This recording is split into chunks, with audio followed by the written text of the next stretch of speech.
Good day everyone, you're welcome back to the channel. This is Yuglo Fashion and thank you so much for stopping by. In our tutorial class today, I'll be sharing the making of this gathered gown with Basque effect and also keyhole neckline. So please stay tuned and enjoy the tutorial. It's well detailed as usual and it's beginner friendly. So please ensure you like and share the video and also remember to subscribe. Thank you very much. For the tutorial class, I used Mikado fabric and I have two different colors here. I have burnt orange and magenta. First of all, I drafted the bodice pattern. You can see it on the table. At first, I measure from the shoulder, which is the starting point, to the nipple point. That is 10 inches. I also marked 13 inches for the underbust, the half length 17 inches. But because of the shape of the gown, I had to mark the hip on 22 inches. I marked the hip on 22 inches and I proceed to mark the basque on 28 inches. The gown length is 40 inches and I added 1.5 inches to make 41.5, but this paper is not enough to measure that. After that, I measured the circumference of the shoulder, which is 15 inches divided by 2, that's 7.5. And at that point, I came down with 7 inches, that's for the armhole. I placed back the tape at the shoulder and I marked 4.5 inch. So at the 4.5, I marked half inch inward, and at this angle here, I marked 1 inch.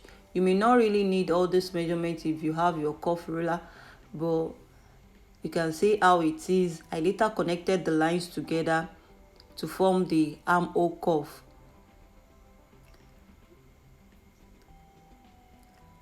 At this angle here, I marked 1 inch and I proceed to mark the circumference of the neckline.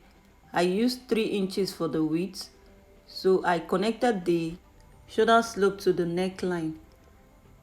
And I proceed to mark the total circumference of the bust divided by 4. The total circumference of my bust is 36 inches and divided by 4, that's 9. I also marked that of the underbust, 30 divided by 4, the same for half length. Next, I mark the total circumference of the hip and that is 40 divided by 4. I have 10 inches, so the 10 inches I marked it down to the gown length, that is from the hip down to the hem of the gown. I used the circumference of the hip. Next, I proceed to mark my basque, and for this you can see I started the hip at 22.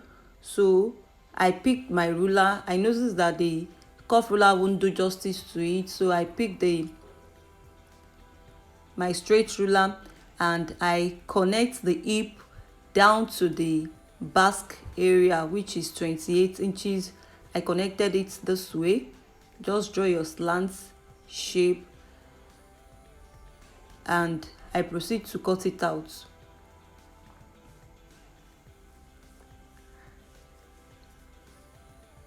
So now the bodice pattern is divided into 2, as you can see. Next is the half length area. I also marked that part out. Now the bodice pattern is divided into 3. So for clarity, I'll just call the first one, that is the Bustier part 1, then the half length part 2, then this basque side I will call it 3. So now we are to cut the third part of it, which is the gathered part. And for this, you can do your slash and spread method, but I used my hip circumference. I just multiplied the hip circumference by 3, depends on how gathered you want it. So this gives 120 inches. So what I'll be cutting on my fabric for the gathered area will just be 120 inches in total. Now we are left with the upper bodies and the hip area. Next, I picked another pattern paper and I placed the bodies on it. I added 2 inches for zipper. So this other one will serve as the back, while the one we've been working with since will be the front bodies. So you can see I added to the hip side and also the upper bodies. So I placed the back aside and worked on the upper bodies. So this upper bodies has bustier, and with the pattern I need to extend it because the circumference I have there is just the main circumference of the bodies, and I will need extra allowances for this bustier. And for that I added additional paper to the pattern. Next I proceed to the neckline, and I marked 6 inches for the length of the neckline.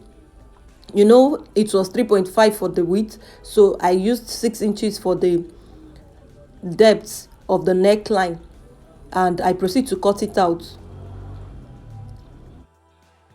Next I placed back the tape at the half length, and I marked 3.5 inches. That's the nipple to nipple span.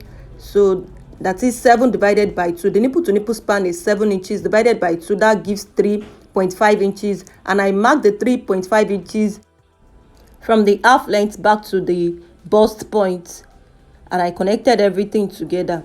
Having done with that, next I proceed to mark another 2 inches at the half length. This is just to pair the bustier side. So I marked the 2 inches from that half length again back to the bust point, and I connected the lines. Next I placed back my tape at the shoulder level, and I marked 3.5 inches. Initially it was 4.5, but remember I cut 1 inch for the shoulder slope, so we are left with 3.5 inches at this point here. So I marked the 3.5 inches, and I'll be connecting this side of the bustier to it. I have a lot of videos on how to cut this particular bustier, this shoulder dart bustier, so you can just check it out. I'll drop the link in the description box. It's very explanatory, so you can just check it out. So, and I proceed to connect it right from the bust point back to the armhole, the 3.5 inches I marked there. I connected the two together, then I linked it up to the under bust. Now we are done with the middle part of the bustier. Next is the side. Remember, they are to share these 2 inches I measured in between the two. So, and the middle side I've taken half. The remaining 1.5 I'm going to link it up to the armhole side, the 7 inches at the armhole, and I used curve ruler. I connected it with curve shape right from the under bust back to the armhole side. So that's how to go about that. Next, I placed back the tape at the neckline, at the chest line, and I measured 1 inch inward. This is the 1 inch, and at this angle here at the edge I marked from the real measurement before I added allowance. I marked 3 inches inward, and from the shoulder I marked 4 inches, 4.5 inches, and I connected the hole this way. Now we are done with the keyhole. So the next is to add up the 2 inches I measured for the separation of both the middle and the side. So, and have added it up. That was why I attached additional paper to the pattern paper I used earlier. So this is how to cut it where you are cutting. You can see after the cut, this is what it looks like. Now we have our yoke and the main bustier, which is the yoke, and this is the Basque part of it. This is the back, and for the back, remember there's 2 inches seam allowance, zipper allowance at the back, and I measured the neckline. So for the length of the back, I only used 1.5 inches. Remember, the width must align, just the length may be different. I took the tape back to the zipper side, and at the half length I marked ½ inch this way. You can see I marked it both on the upper bodies and the Basque side as well. and I connected it. At first I connected the half length side back to the neckline, and that of the basque I connected it back to the basque shape. So this is what it looks like. I've cut it out already. This is just to avoid any bulge at the back. So I proceed to cut my fabric, and I added 2 inches seam allowance. If you remember, I've not added any seam allowance since we began, so I added seam allowance of 2 inches. And for the darts, please, I did not show how I input the darts, but I later did that while I was sewing, and I've cut both the main fabric and also the lining, and I added interface to it. You can see I added half inch. I added half at the hem of the basque and also at the upper part of the basque, and also I added 2 inches for seam allowance. This is the bustier part. Unfold, this is what it will look like, and I added half inch which will be connected to the yoke at the upper part, and also half inch which will be connected to the basque side. I've also added interface to it, to the lining and also the mikado fabric, and I added 2 inches to the side of the bustier. This is the basque side of it. You know, this will be on fold too. Please note, it's not going to be opened. It's the middle is going to be joined, and I added interface to it as well. You can see I notched the middle so as to know where the middle is really at. And this is the yoke part of it, where the keyhole is, and I have 4 pieces of the mikado. I did not use lining for it. I used mikado all through, so I cut 4 pieces for the mikado, and I did not add interface. Sorry, I did not add interface because mikado is a very thick fabric.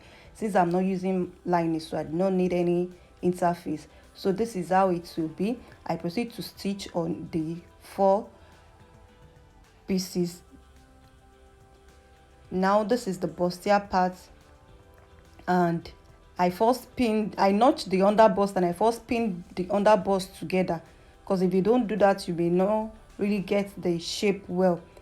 So after pinning, I pinned for both sides, and I proceed to the machine to stitch. So this is what it looked like. I've ironed it open, and this is the lining as well. I've ironed that too. Next, I picked my bra cup, so I'll be using bra cup instead of wardie this time. So I picked the bra cup. I just want to reshape this bra cup. It's a bit bigger, and you know how the bra cup is very, I don't really like the shape. So if I just adjust it this way to be firm, so I marked half inch up here, and I'll be doing it in form of a dart. I'll just stitch that up to the middle point part of the cup. So this is what it looks like after the stitch. Then I'll trimmed out the excess I have there, so you can see how it look. Next, I'll stitch the 2 on each other like this. So I proceed to the machine to do that. I stitch them on each other this way. First of all, pin, then you can proceed to stitch. This is it after the stitch. The only thing left now is to place it under the fabric, and to do that, I first stitch it on the lining. I did not stitch it on the main fabric. I stitch it on the lining. I just top stitch, no need of any long stitch. So you can see the way I faced it. Then I pinned it down. The part that I will stitch, I just pin it down and top stitch on it.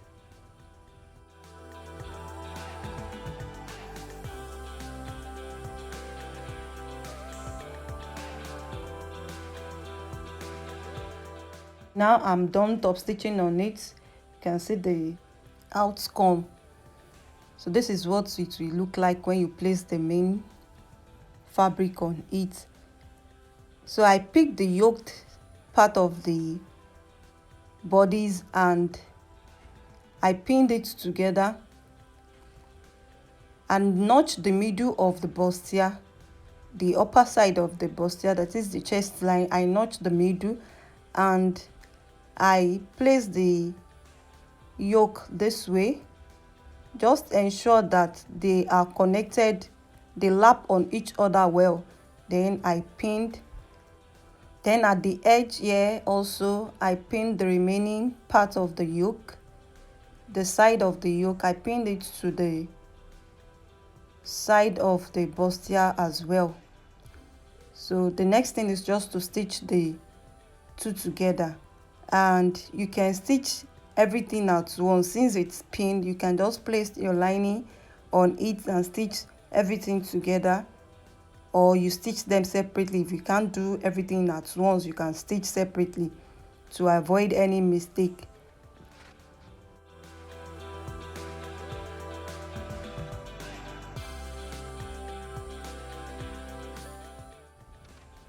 So this is it after the stitch. I've ironed it. You can see how it is now. Next, I'll be stitching the Basque side of it, and for that I first of all notch the middle of the Basque and also notch the middle of the bustier and pin the two together. Then after pinning, I proceed to stitch. So I did the same for the lining. Next is the back. So for the back, I notch where the dart is supposed to be, that is 3.5 inches. That's after the zipper allowance, and I stitched on it. I stitched the dart part. Next, I pick the upper bodice and the back side together, and I pinned the two together this way. You can see the Basque on the upper bodice and proceed to pin. I did the same for both sides, and after pinning I stitch on the two. So this is the outcome. So I place the lining and the fabric on each other. This is the front bodice on the table. Next, I place the back bodice on it, and at first I stitch the sides together. You can decide to stitch the shoulder side, but I stitch the sides together and I ensure that the joint part, which is the half length, aligned well on each other. That is the half length of the back and the front bodies, they align well, and I proceed to pin.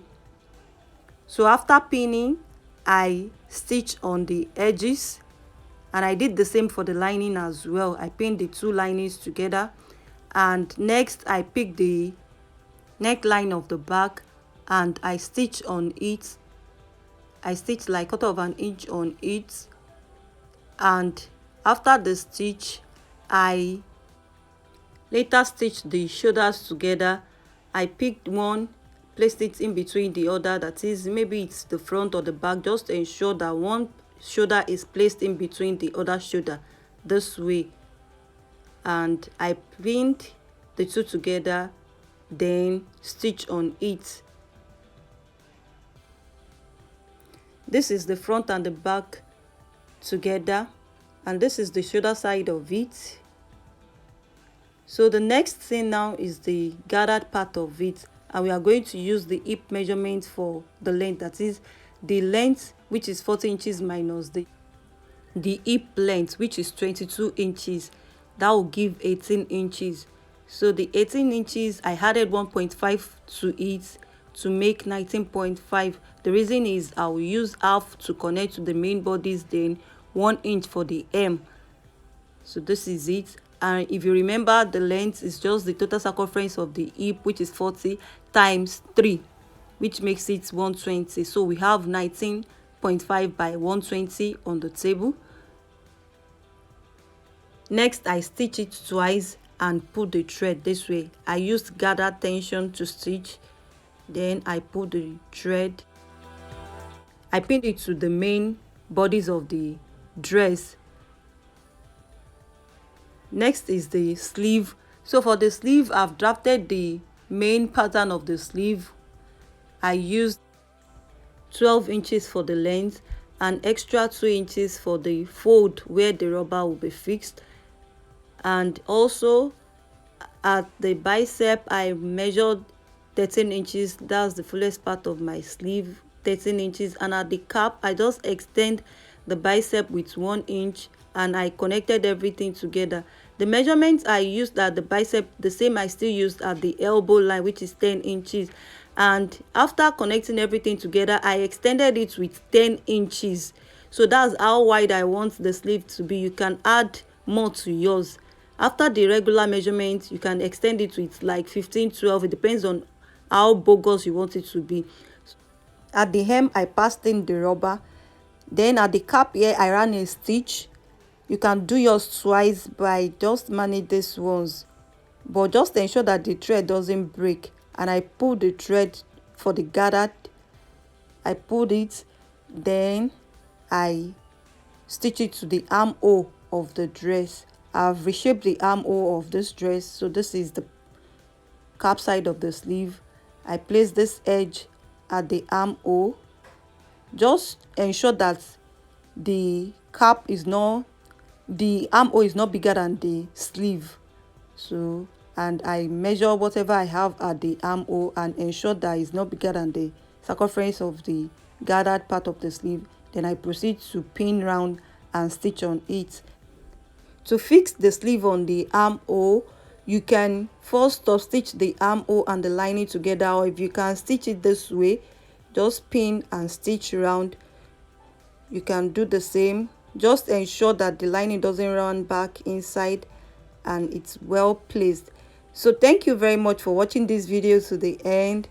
Please ensure you like and share the video, and please subscribe if you haven't done that. See you in my next video. Bye.